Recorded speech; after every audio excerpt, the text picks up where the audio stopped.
Right, we're here for leg 3 of Tour de Rescue, and I'm with Steve Wiley, who runs SHAK Sanctuary. Nice to meet you, Steve. Yeah, you as well. We got here eventually, after the Tour de Britain hold-up. So we've been to Bryson's this morning, who I know you know very well, and Alexa's just previously. Tell us a little bit about how you work with them and how what you do is a bit different. Yeah, we do. I mean, we're basically sort of, I like to call it the safety net, if you like. So we're there, so we only take dogs in that are going to get put to sleep at the vets, or, you know, strays that are in a bit of a bad way or showing aggression and that kind of stuff, you know, fear aggression. We take them in and basically give them somewhere to go. So it's literally a vet will ring you and they've got a dog in the room at that point where he's going to get the needle. They ring us, will you take it? We take it.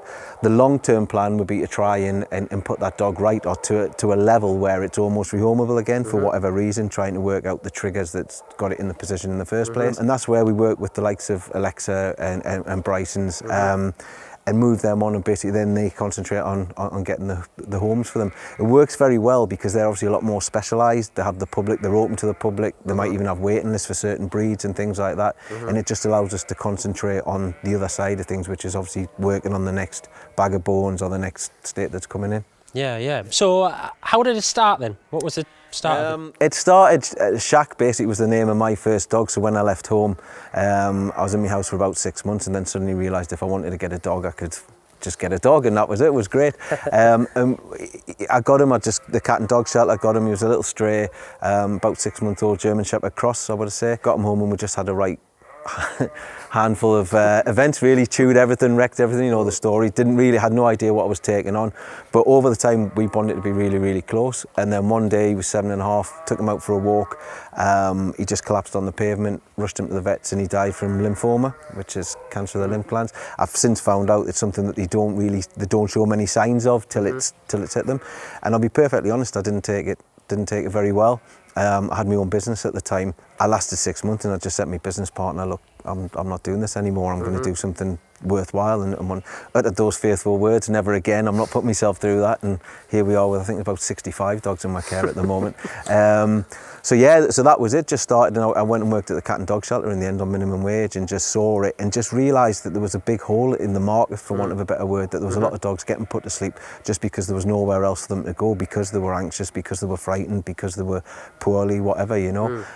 And it just kind of grew from there, really. It's quite, it wasn't something I planned or something that I sat down and said I was going to do. It's just grown and grown and grown. Yeah, yeah. So what was what kind of like dog training journey did you go on then with regard to? I'm all self-taught, to be honest, which is why I'm covered in scars and things like that, to be honest. But I was very lucky at the time that I started it. There was a guy came on board called Greg, who was a really useful guy, and he was doing a degree in canine psychology, which was great because, as I'm sure you know, it cost a fortune for him to do. But he would go away to college and do all these, you know, assessments and assignments and things, and then come back up here and set it up and do it here. So I used to just pick his brains about, well, why are you doing that? And I know from my own experience, having a mentor like that, someone to bounce things off, it's invaluable. And just learn. And he taught us a lot of calming signals, body language and things like that as well. So it is just there, but to be honest, it's just working with them day in, day out. You know, you're constantly learning all the time. We've just had an incident, I said just on Friday, with a little staffy that suffered a stomach torsion, but he's fine. He's in there now. He's back. Bless him. He stayed at mine last night, but it's just I've seen it. So again, I spotted it instantly and got it down. So it's just doing it for 13 years. I've been doing it now. So it's. So these cases that you're getting, the guys that are coming here, what's the typical situation? Why are they in that? Is it neglect or cruelty, or is it just? It's just a bit of both. Yeah, I think it's a bit of everything. But I mean, the one thing I think that's really sort of hitting home at the moment is people just not understanding the breed. I think that's the biggest problem. You know, you're getting a lot of huskies come through, a breed that I never thought I'd see is Malinois. We're getting a lot of Mallies coming in, or being asked to help a lot of Mallies, and I think it's just people buying and not fully understanding what they're getting involved in. Nothing against Malinois, but they're not a pet dog. You know, they're not. Yeah, I mean, you'll see I've got one sort of pure Mallee, and I've got a Mallee cross German Shepherd as well, and they're lovely, but as I say, you don't want them as a domestic pet, you know. No. And I think that's the problem. People see them and they see these Hollywood films that have Mallee, was it Max or something? There was a film a few years ago, and everybody then goes out and wants to buy them. And I think that's the problem. They get to 18 months, 2 years, and they're just not sure what they've got themselves in for. The other thing I think is obviously the standard, the bull breeds and things like that you get in the coming in a right mess that have been sort of abused or kicked around or whatever and stuff like that as well. Yeah. So what's a process then when you bring a dog in? Do you have is it you just assessing him at first? Yeah, it's literally, again, I mean, one thing that we try and do, and that I run it, is that there's no pressure on the dog whatsoever. Everything has to be in their time. So we can go in, as long as I can get in and clean around it. If the dog's not ready to come out of its kennel, for 2, 3, 4, 5 days, fine, we work around it.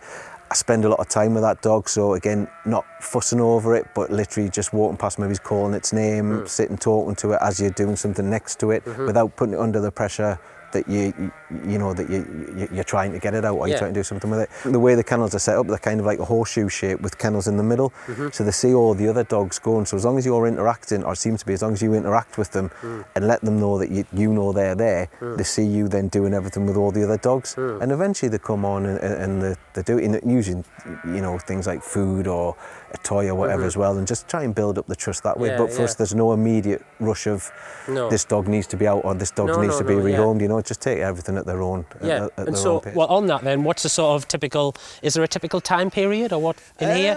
I know it's slightly different here because you. Yeah, no, I mean, in terms of turning around and getting them out, to be honest, you maybe have something that's 2 or 3 days. Sometimes it depends on the case itself. We had a little. He's a funny little chow that was found in a like an old army bunker at the coast, and he was living in there in a right mess. And of course he came in here and just wanted to hide under his bed and stuff like that. But after about 4 or 5 days, we managed to cook. It was funny because he could put his food in, and he was like, it was like one of these wildlife documentaries. He would come and sneak out and get his food and then scoop back under his bed and stuff. But eventually we got him out and we did it, and we just moved him into one where he had nowhere to hide. And now he goes out. He's got a little pal that's a little staffy. He goes out. He walks everywhere with him, and he's coming on really, really well. But it's just giving them that time of not putting yourself at risk, but more importantly, not putting the dog at risk, and a motto I use is that basically a lot of the dogs in here, I know which way they'll go if you force them into making a decision. So we just try and not, they don't need to make that decision, and then you get round it that way. Yeah, that's. Yeah. I think a lot of dogs end up in rescue because of that. I'm thinking about my own dog de Bordeaux, my most recent dog de Bordeaux, he, there's certain things where even if I know if I got hold of him by the collar, and he wouldn't like it, do you know what I mean? And obviously he came to us about 8 months old. I'm guessing that was one of the reasons, but because I know how to handle him, because I know it makes all the difference, doesn't it? No, you're not like pandering to the dog. You're just not putting him in a situation. That's where right. So he doesn't have to make that decision. Yeah, and I find once you release that stress from the daily sort of routine, that they do just progress and come on and move through. Some of them, there was I mentioned a scrapyard German Shepherd before. We had 2 brothers that came in, Bodie and Doyle, that were, if you remember the professionals, that's what they'll call you. And they came up and. I mean, they were the biggest shepherds I've ever seen. They were massive, all matted, and your typical scrapyard, what you would imagine. And they came in and we put them in a kennel, and they sat and watched me all day. But the next day they saw another dog playing with a football, and from that day on, all you had to do was give them a ball, and they were perfectly happy. I mean, one of them used to carry a breeze that big. He had a breeze block in his mouth that he used to just carry around. But yeah, and it was just that. You say straight away they realised that they didn't have to work, and that you took that sort of that job away from them, and then they just give them something else to do. Yeah, exactly, and they just progress. Brilliant. So how does a place, an organisation like this, survive? How does it? It's very, very hard, to be honest. It's constantly on donations. It's all self-funded, so we don't get any government grants. Again, animal charities is something that it's very hard to find sort of government funding for. We've recently, Mum, bless her, made the mistake probably about 10 years ago of saying she'd recently retired, and because she helped us with anything. I think I was having a wobbler with paperwork and throwing it all over, and she asked, could she help? And I said, of course, how could you help? Of course not. And then she said, well, I could ring them. And I said, yeah, ring them if you don't mind. And could you ring these? And she's got stuck in this role, bless her. Now she'll not mind the same much. She's 71 now, and we've got a charity shop in Blythe. That she's in there 5 days a week running that and keeping that going. So that does massively. You've got supporters. There's, volunteers run fundraising pages on Facebook and all that kind of stuff, as well as just your usual direct debits and your events and stuff like that. But it is just people's generosity. I think we're very lucky because it's taken a long time, but people now understand what we are and what we're trying to do. So you don't get, because it always used to be sort of, so how do you rehome any of these dogs? And now people are more interested in the actual stories of the dogs themselves and following that through, and then very supportive of that. Something that I've found today is how sort of the pride that the Alexa and Sue and Tracy and Angela, what that they get when they get feedback from people who've got a dog, you know, and it must be like what you're doing here, where you're dealing with the most desperate, the most disadvantaged dogs, you know. It must be even more of a kick you must get, must you, when you see a, you know, like a one. Yeah, it's an amazing feeling. To be honest, it's always a double-edged sword, because it's always sad to see them go because you've put so much in. But no, exactly. But yeah, you know, but then you do have that. You do have that. Well, you were there at that point of time. We've got a dog that people are interested in at the moment, and I had a volunteer in tears yesterday at the thought of her moving on. But it was mixed emotions of joy and obviously that she's going to miss her. But yeah, it is good, and it's just nice to know that, you know, I've got a great team behind us, so it's just nice to know that we all have the same views, but that we're all there to help the dog when it needs it. So one dog might bond with somebody else, you know, not necessarily me or whatever. So it's just that teamwork, and it's a great feeling just knowing that you've turned it around and giving it that life again. The sad thing, I think, is that there's always something else just ready to come straight in, so you're always back on it from there. But no, it's lovely. We've just rehomed a little staffy bitch who had a huge lump on her neck. I mean, it was the size, it was bigger than a tennis ball, which was a small little staffy.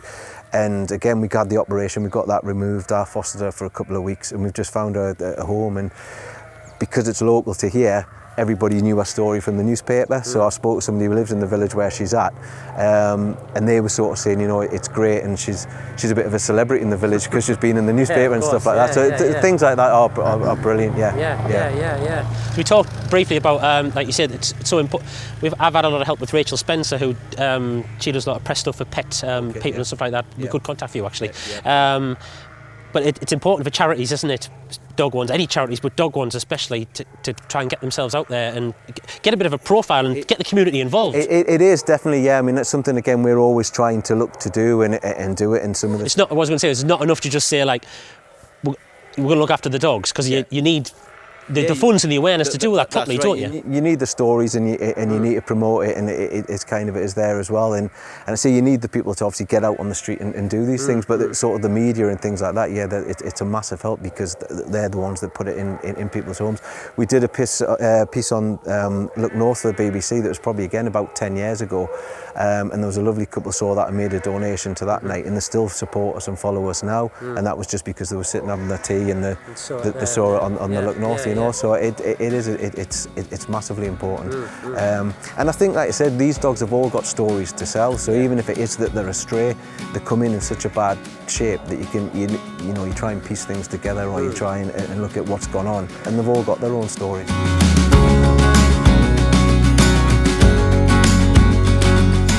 What kind of changes have you seen in the last sort of 10 years then? I think it's like I said, there's a lot of the breeds and stuff that are coming in now you would never ever dream. I mean, a couple of Christmases ago, I had a Dalmatian, had a Doberman, had an Old English sheepdog that was 6 months old that I got from my vet because it was there to be put to sleep at 6 months old, and had a St Bernard, which, I mean, that came in as a stray. How do you lose a St Bernard? So I think it's just everything's become disposable, or everything's become... You know, it's kind of moved on, isn't it? It's pugs and French bulldogs and things at the minute. But again, it's, you know, will that get to the point where people can't afford the medical bills and things like that?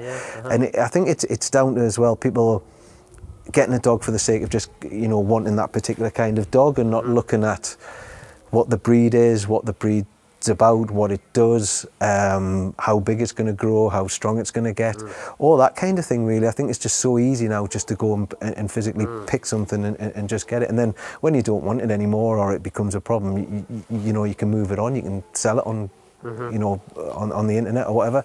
And I think that's the thing. I say there's breeds that have come in, Malinois, Huskies, Akitas, that have been very, very popular. And I always sort of think, when I was growing up, German Shepherds always had the bad press.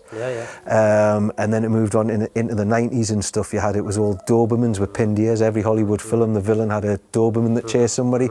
So they went through it. And then I think Rottweilers obviously got it. And I think I came in at that level when I started working in rescue with Rotties. And it was mad, because I got asked to help a Rottie, and I spent the whole day ringing the Rottweiler rescues to try and get a space for this Rottie that was chained up to some stable somewhere.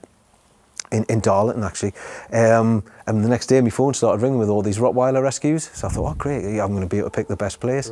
But it wasn't. It was, oh, you rescue Rotties, don't you? We've got this this Rottie, and it was just unreal that all of a sudden it went from me never having dealt with a Rottweiler to, you know, there was hundreds all over the country that needed help. So I think they've gone through it. American Bulldog, well, Staffies obviously, yeah, American Bulldogs. And I've got a big soft spot for American Bulldogs because I think, you know, they are great. They're great fun animals. But yeah, I think it's just that kind of, they get the stigma, and then all of a sudden you've got an onslaught, and pounds get full of them. Like I say, I think Akitas, Huskies and Malleys will be the next one that really are sort of suffering from it. If you could sort of wave a magic wand, what could we do going forward then? Do we need to educate from a younger age with people, or what? Or do we need to make it more difficult to get a dog, or do we? Yeah, I think a bit of both. I think education is a massive thing, you know. I think, and just again, educating in the breeds. So again, I'm you know, we get dogs in here that I'm naive with and have no experience of the breed, and you go home and you research it and you look into it. So I think, yeah, definitely education and reducing the ease of just being able to go and pay you 800 quid to get whatever. I think something that somebody once said to me, I think was a great idea, would be to bring sort of dog licensing back at an extortionate rate, unless your dog was neutered, and you know your vet gave you a letter to say that the dog's neutered, and again stop the accidents happening, stop the breeding, the backstreet breeding and stuff like that. And again, you know, make it a severe crime that if you get caught and your dog isn't licensed or whatever, so that, you know, it's not sort of a slap on the wrist. I really think that is the only way, you know. I think because it is just at the point now where everything's saturated, isn't it? You know, every breed, and it's suffering. Just recently we've had a spate of collies that have been appearing, like border collies and stuff, and it's all, you know, young couples have had them, or they've got babies and the dog's suddenly becoming a little bit sort of strange around the baby and all that kind of stuff, and it's just everywhere, you know, every breed. There's nothing that you suddenly think is safe, if you like. So I think it's just educating people into what it is and what the commitment is. Like I say, I did it when I got Shak, when he was, you know, I just decided one day that I wanted a dog. Went to the cat and dog shelter. I knew I would get one. And went home and then suddenly realised that it wasn't as easy, you know, and after he chewed me banister and I had to replace the front door because he chewed that, and he chewed me carpet. So I bought these horrible, you remember those sticky down vinyl tiles? Stuck them down, came in the next day, he chewed them up, so I stuck them back and super glued them to the floor, and come back and he still pulled them up apart from where the super glue had been, so then I had these chunks of tiles all over the place, you know, and just went through all those, but there was never one moment where I would consider I would have given up on him. And I think that's the thing now, it's so easy just to give up and just say, right, okay, I'll take it. And I get hundreds of emails, constantly, every email from a member of the public I get is, if you don't take it, I'm going to get the dog sort of destroyed. And that's very hard, but I've had to toughen up over the years because you can't take them all. And we're sort of now that when the vet actually rings us to say, I've got such an, and it happens, sometimes you never hear from them again, but sometimes you will get an email describing the dog, and then the next day you'll get a phone call from the vet saying, I've got this dog, is booked in to get put to sleep this afternoon. So at that point, that's when you can sort of step in, you know. But it's like a double-edged sword, isn't it? In that, obviously, what that you guys are doing, and Bryson's and Alexis and stuff. That I think Alexis said that a vet she knew had been retiring or something. He said the biggest change he'd seen in the last 20 years of me had been like the rescues, you know, and the help that they were given and stuff like that. But at the same time, it's like a get out of jail card, isn't it, for people, you know? Yeah, and I think that, again, that's the difficult part, because it's getting that balance. So again, I know that people probably, because I've got messages on and I've got email responders and stuff that say, you know, like, I might not get back to you, you can email, and it is because you could spend all day sort of doing it. And I say we probably sit with about 65 in the charity's care. And you know, you just haven't got the space, or you haven't got the resources. You know, you would take everything you could if you had the money to pay the staff to come in, because volunteers are obviously brilliant, but they have another life, you know. So again, you're limited if they go away on holiday, and it's difficult that you're just finding that line of where you can. And unfortunately for us, we have just sort of had to become that sort of concrete line of saying no, it's vets, council, whatever. But it's that get out of jail card, because you want to help and you want to get involved, and you don't want any dog to die, but it's what else can you do, you know? So last question, what would you say to anybody who was sort of thinking about getting a dog or thinking about getting a rescue? What would your advice be to them to ensure that their dog would never end up in a rescue? I think, you know, first of all, to enjoy it and to take it, it's something that's fun and it's something that should be good. Like I say, I grew up with a dog. My little girl's grown up with dogs. It's something that should be fun, but it also has to be seriously thought through, and everything should be looked into, and everything that because at the end of the day, it is a life. You know, as we were saying earlier about, it doesn't know what's happening. It doesn't know if you go out and leave it for 10 hours a day that you're going to come back or what you're going to do, and it takes time. And just to sort of research it properly and have a look at certain, like say, certain breeds, have things in place. So if you are going to go out to a wedding for that day, you know, look at boarding kennels or look at friends or pet sitters or whatever. Just have things in place and have those ideas before you get the dog, and all of a sudden you have to do that. I mean, I remember going to a pound in Birmingham to pick a dog up a good few years ago, and there was a whole hullabaloo going on in the office, and it was somebody that had known the system, so they had actually got their friend to hand the dog in, said it was a stray that they just found, went away on holiday for 6 days, came back before the 7th day was up, paid the fine to get the dog back, but it was cheaper than them putting them in boarding kennels. And I wouldn't have believed it if I hadn't been there and seen it, you know. And I think whether that was sort of planned or whether it was just they couldn't afford it or whatever, but think these things through, you know, look at every aspect of what's going to happen, you know, if are you planning a family in the future, and have the serious discussion of, you know, if that happens, what's going to happen to the dog. And like I say, if you're going to go on holiday, look at sort of proper arrangements for what's going to do that, and your work and everything, I mean, there's loads of very good people out there, pet sitters, house sitters, all that kind of stuff. So again, just research it really and do your homework, I think, but also to value it and remember that it's part of your family and it's something that you should enjoy. Like I say, kids, I think kids should be educated and learned. I think it teaches them respect of others and responsibilities and stuff like that. So I think it's something that, you know, I'm very grateful that I had that as a little boy, and it should be that way. But just consider the whole thing. Brilliant, man. That's excellent. Hey, thanks very much, No, pal. you're welcome.